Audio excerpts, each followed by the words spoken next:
The Russian leader, Syria, and the fight against ISIS. Good morning. Good morning. So obviously the U.S. has their agenda, so does Russia. Does it make sense for the two to come together and work collaboratively? Well, in this instance, I think the number one goal, or at least that's what it has been in the past, according to the current administration, is to get rid of ISIS. And President Putin would also like to get rid of ISIS. Now, he put out a statement after a November 14th discussion that he had, President Putin, with President-elect Trump. And I'd just like to read read this quickly, just because I think it'll give the viewers a little easier understanding.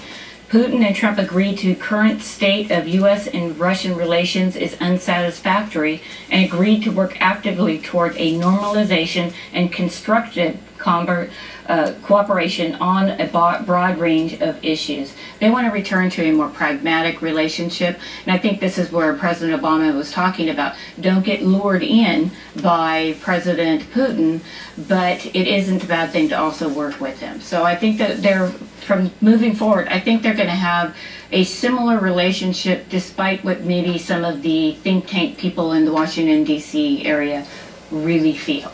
Yeah, obviously a lot of concern, and like you said, do you trust him? You know, this is a big issue, and the United States safety at hand with all of this, and so how do they come together and work? I mean, do you think it's something where the U.S. can work with Putin and successfully do something working together? Yeah, I think the one thing that worries the American foreign policy community is that the hegemony that Russia is taking over in the Middle East. They don't want Russia to have that much power. But as we become more energy independent in this country, then we really don't need to be over in the Middle East. However, you know, like I said, you've got people who have been doing this for a number of years, and they really feel that, you know, Putin's a bad guy, and he's done some pretty tough things. He went in and took over Crimea, so they're worried that he's going to be you know, elevated under a President Trump. And then privately, sources I've talked to have said that's not the case. Actually, Trump will be more